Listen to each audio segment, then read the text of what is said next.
In this week's DCS SITREP, OnReTech asked for support from content creators to make missions and other content for their brand new Balkans map coming in 2026. ED reveal an update from Octopus G regarding the La-7. That too is coming now, confirmed in 2026. And lastly, Razbam makes an announcement.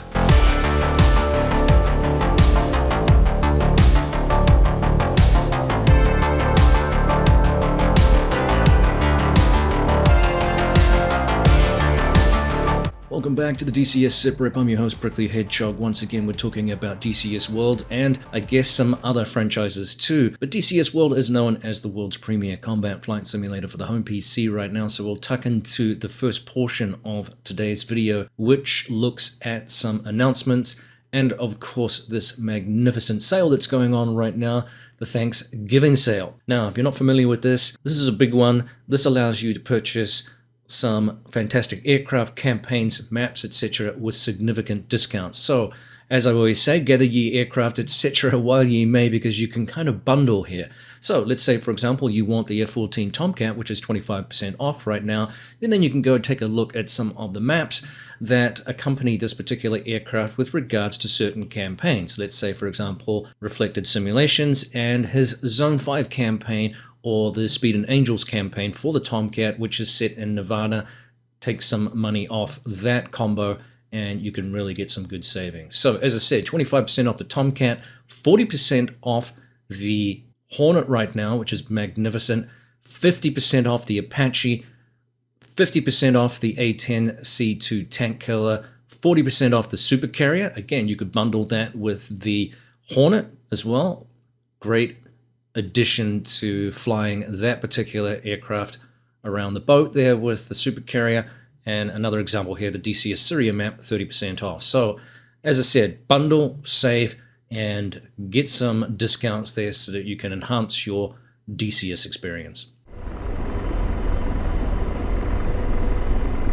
All right, let's talk about the La-7 here from Octopus G, which has been, as I've said, waiting in the wings for some time. We were getting sporadic updates during the course of the year showing progress, and now we have, I guess, a more concrete piece of evidence to confirm that this is going to be a 2026 release. So what is Eagle Dynamics and Octopus G saying? So it's in the final stages of development apparently, and they've provided an initial build for evaluation prior to full internal testing. Now, based on test results, they believe that this is going to be an eagerly awaited warbird, and it will be available in early 2026. Whether that's Q1, Q2 is hard to say, but Q1 is what I would expect if they're this far along. Now, in the meantime, they're pleased to pass along some of the more detailed information from the progress report. So we're talking here, the electrical power sources, consumers, and their interactions have been implemented, as well as the emergency landing gear extension and the canopy jettison system. The pneumatic system is fully implemented, including actuators, brakes, and emergency landing gear extension. The oxygen system now functions in both automatic and manual emergency modes above 4 kilometers, along with its related instrumentation. Special attention has been paid to the cockpit mechanical systems. The La-7 will launch with a detailed damage and failure system that features engine failures due to overheating, flutter, and the impact of structural damage based on allowable G-loads. So we have a good degree of damage modeling there. They also go on to say that damage animations are currently in progress, along with simulation of oil temperatures, or I'm not sure if that's the right word there. They say temperate, but I think oil temperatures. There might be a S missing there. Now, the flight manual is in its final stages for both Russian and English versions, which is good news. It will also launch with an interesting set of several liveries for the USSR, Czechoslovakia, North Korea, and also the United Kingdom. Key focus here, or a key focus of the team in this final stretch, is the creation of mission content, such as an interactive training mission set and instant action missions. The La-7 will be available with the quick action generator, so you can simply press the button if you like with the parameters that you want and produce some missions for replayability there. The La-7 will be a great addition, they believe, for those of you who are familiar with the performance of the Spitfire. This is going to be very similar, apparently. It's a very good fighter and close in dogfighting, and apparently a joy to fly. So good news there for those who are interested in that aircraft and the development process. Like I said, we already had a World War II bird released in the form of the Corsair this year, and that has been in development for quite some time, and it's still getting attention. So probably a good idea not to have too many World War II birds slotted together in the 1 year. I always say that there is limited space, I think too much saturation. We did have a while there where there was a backlog, it seemed, of projects kind of colliding around about the time when we had the delay with the F-15E from Razbam, and then the much vaunted Phantom II from Hebrew Simulations was also in the works. That got delayed as well. So then, that affects the pipeline process and the potential for conflicts, if you like, and overlaps of developmental productions and releases of key modules, some of which are going to be very popular, the F-15E being one of those, and certainly the Phantom II. So it's critical that these get some, wiggle room, if you like, to percolate in the environment and allow people to purchase those without having their interests conflicted with on other modules or exciting things going on in the game. Well, let's turn now to the Fulcrum, which is still in early access and still getting updates, and sounds like we have some more updates planned in a upcoming patch. Probably will be one of the last patches of the year, I would think. So that's telling us here that the external model is seeing steady improvement with its geometry and textures. Several new liveries are being improved and new ones are being created. So we have Ukraine, Czechoslovakia, Bulgaria, Slovenia, and an additional Polish skin, which is good news. These will be introduced once the external model update is finalized. They're going to have maintenance hatches also being created for parked aircraft, so that's always a nice touch. The HUD projection glass has also received an updated geometry pass to more accurately match real-world contours. Some of these art improvements will be available in the next DCS update. More updates will follow as they push the MiG-29A towards the next major milestone, so stay tuned on that. Yeah, it's been a good introduction, and as we've discussed in the past, a very important early Gen 4 Red 4 aircraft. We'd like to see more, but unfortunately, circumstances at this time don't allow us to have all of those tasty Red 4 aircraft available to us for various reasons. Some of that including, of course, as Wags has said, publicly available data that has been legitimately published for public access. So that's the bulk of the information from the newsletter, but there are a couple of other important updates floating around the community as well. One of those was OnReTech's recent statement about the Balkans map and an announcement that they were looking for content creators. So the announcement says as follows: we have limited knowledge of the history of combat aviation and ground force operations in the Balkans between 1991 and 2000. They are looking to collaborate with knowledgeable DCS mission and campaign content creators with strong and proven mission editor skills. We can provide a pre-release build to create missions and campaigns for the Balkan Theater that will be included with the map. During the content creation process, we will take your suggestions and feedback into account when creating the map. So if you're interested and have the experience, knowledge, and skills required, we look forward to hearing from you through a direct message in this forum, and I'll publish a link to the forum. And they also are regularly publishing every 1 to 3 weeks or so. They're putting up new images of the map, detailing some of the work that they're doing on this. As we discussed a few weeks ago, this will be a very popular map, shades of Falcon 4 Allied Force for me, and one that I think has great potential, and it's looking pretty cool. Generally very positive feedback on that particular map. Some people have said they're a little bit saturated with maps right now, but personally I get that. Obviously you don't have to install all of them, and I think variety is the spice of life in this particular genre right now, in this particular game. I think it's good to have options for people to use different aircraft perhaps and create theater specific incidences. We do have a limitation on some Red 4 aircraft, so there is scope and potential for this particular theater to be a really good one, and in more recent history too with the conflicts there. So we'll see how things go. Uzi Magic, you are cleared RTB. Well, let's turn now to this surprise announcement from Razbam regarding a dynamic campaign that they're working on for Falcon 5. Now, if you're not familiar, Razbam it's been an open secret, I guess, for some time now that they have been cuddling up to Microprose.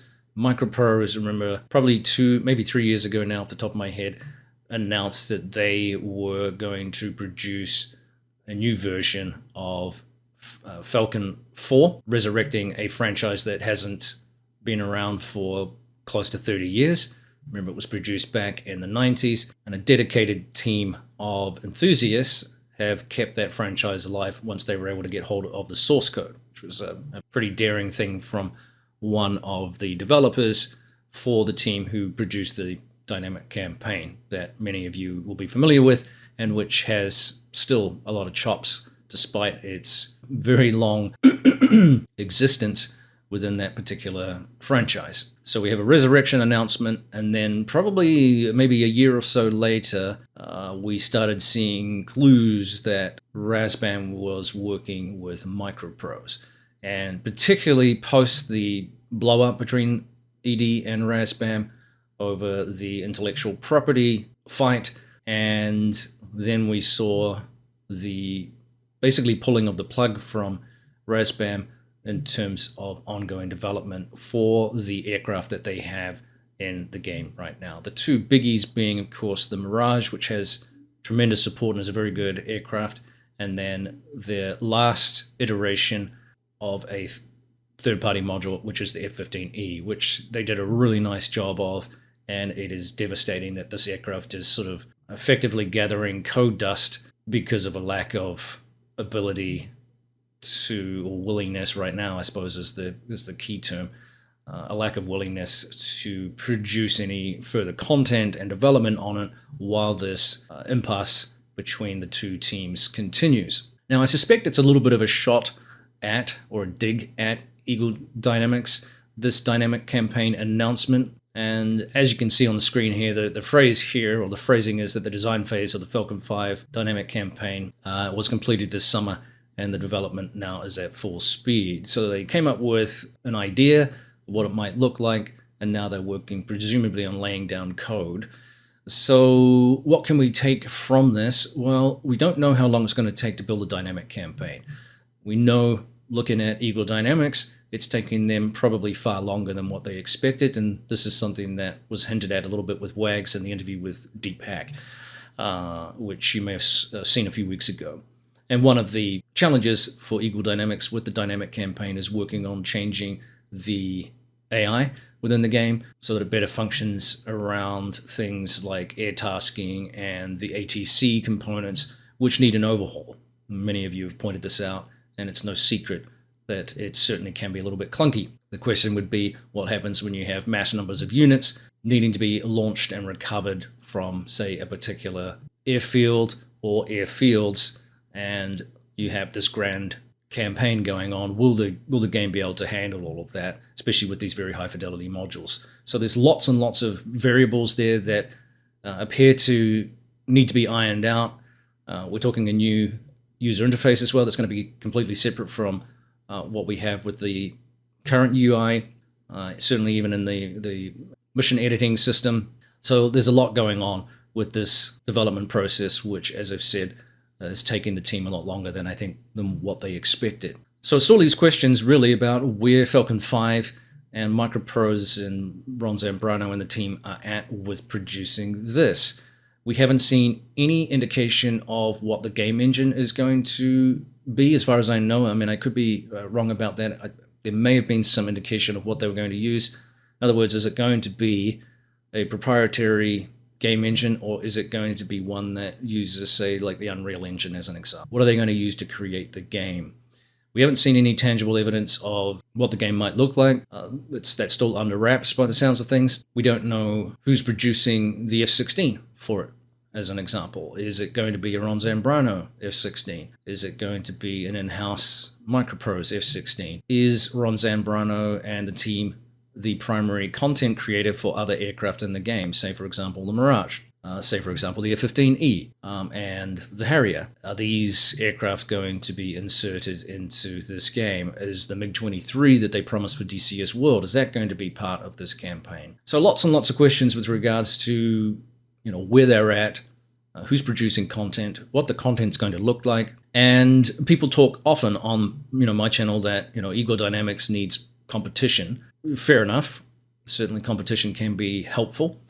The challenge, of course, I think, to produce anything that resembles DCS World in terms of the high fidelity deep dive aircraft, right? Because if you consider each one practically a game in itself, learning how to fly the Apache, over learning how to fly the F-16, the F-18, the A-10 and C-2, these are very complex modules. Certainly some take a long time to get to grips with, so they become a game within a game. It's a very deep learning path for each of these kinds of aircraft. Are we going to see the same level of fidelity, if you like, and complexity within the modules of Falcon 5? We don't have any information about that yet. Given that the announcement for Falcon 5 was made over 2 years ago now, it's an indication of just how long it takes to build a game from, not necessarily from scratch, because they have lessons learned and they probably have the ability to communicate with, presumably there's some sort of communication, there may not be, between the current caretakers, if you like, of Falcon 4 BMS and what's being morphed into a game for Falcon 5. These are all mysteries too. So it's going to take a long time to build a game that is able to actually rival DCS World. So you're already behind the 8 ball. Let's say it takes them 3 to 5 years. Well, that's still a long time where Eagle Dynamics is not really, if you like, having competition. So until we actually see some evidence of in-game footage and some evidence of what's being produced, there is no competition right now. This is a concept that is still largely, it appears, under wraps. And then again, I think this is a little bit of a dig from Razbam at Eagle Dynamics to say, hey, we're producing a dynamic campaign. This is what we're doing over here. Now that begs another question then. What is happening with the two teams? Is this a signal that Razbam is done with DCS World? Is this some sort of nail in the coffin or line in the sand, or probably a better term as a signal that those items in the franchise, at least those F-15, the MiG-19, the Harrier, and the Mirage, are those things done as a module in the game? Can we expect to not be able to use these at some point because it is only a matter of time, thinking about the long-term development of this franchise against the long-term development of Falcon 5 and whatever else Razbam's doing in it? Can we expect an iteration from Eagle Dynamics similar to what we saw with the Hawk, where those particular modules are no longer able to be played at all within the game, and suddenly those 4 aircraft are mothballed, pulled out of the game, unable to work in the latest iteration, if you like, of the game engines? Let's say we go from 2.9 to 3.0. That's obviously going to be very distressing and probably cause a lot of angst within the community. And at this time, we see no evidence that EUD has the capacity to certainly maybe buy those modules from Razbam and buy the source code, if you like, and the wherewithal to continue maintaining those aircraft in a fashion that keeps them up to date with the current iteration of the game. So we're on borrowed time, I think, with those particular modules. And again, it leaves us questions about what exactly Razbam is doing. I'm sort of confused a little bit in some ways because we are not getting paid and we can't afford to pay our employees. And we're not allowing you to buy the modules within the franchise right now. So the money is not even there in terms of, being backported, if you like, or saved there. Eagle Dynamics, takes the percentage of whatever profits, but those profits are sitting there, if you like. That money is sitting there to be injected back into, say, Razbam's coffers once the resolution is solved. That's not even happening now, right? There's no ability to buy any of those modules. Razbam said, hey, you need to take them down, and ED agreed. So we've got some really weird messaging here going on, and at the same time, like, we can't afford to pay our employees and blah blah blah. But we're working with Falcon 5, so I'm curious as to who's financing that, whether it's Micropros or whether Razbam has deep coffers elsewhere. I don't know. When we know that producing aircraft for Eagle Dynamics is roughly about $1 million per year of development, something in that vicinity, again, depending on the complexity of the module, depending on how many staff you have. But again, these modules now, full fidelity modules, are expensive. They are complex. They require a hell of a lot of detail, and they need to work in a way that the community expects them to. And anything less generally generates a lot of complaint. So lots of swirling issues here that I definitely can't answer. But like I said, I suspect this is a little bit of a dig at the fact that Eagle Dynamics has not yet been able to produce a dynamic campaign. And there's kind of a little flag waving over here like, hey, by the way, not only are we with Microprose, looks like officially now, but we're producing a dynamic campaign. Wait and see. Wait and see what, though? Again, to my earlier points, where are we at? What do we have? Do we have any tangible evidence that the game is up and running? What is it producing, etc., etc. So again, a very interesting announcement. It sort of says everything and nothing, which is often the way with these situations. And again, we have no clear indication, unfortunately, about where the two teams are at with regards to resolution with the DCS franchise. Magic, Uzi 2 will commit. Uzi 1 needs to declare an emergency and RTB. Copy Uzi 1, clear to RTB. Uzi 2, rotaries are from your position east-southeast, approximately 30 miles. In the weeds, clear to engage. Uzi 2.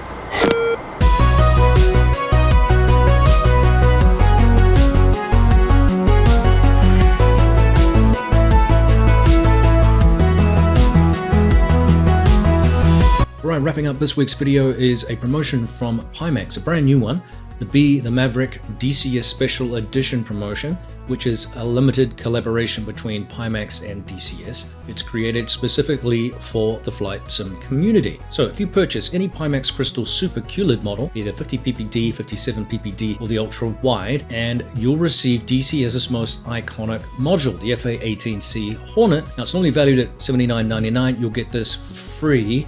So step into the cockpit, feel the afterburners roar, and experience the sky the way Maverick would. High G maneuvers, carrier launches and landings, and the raw power of the Hornets. Beautifully rendered interior and exterior, and ultra sharp clarity thanks to Pimax. When you buy the bundle, you get the Pimax Crystal Super and then also the DCS module. An upfront payment of $799 is required if you decide to split the payments over 12 months. I'll put a link into the description below so that you can join that particular promo. Remember too that up to the end of the year, Pimax is also running that trade-in promo. So if you do have an old headset at home that you're not sure what to do with, you want to upgrade it, well, take advantage because the clock is ticking. Thanks for tuning in to the show today. If you enjoyed it, don't forget to like and subscribe, and we'll see you next time on the DCS SITREP. As the year winds down, we'll probably sneak in another patch here, and we'll see what Eagle Dynamics includes. As I said, we round out 2025 and head into the beyond. We'll see you next time.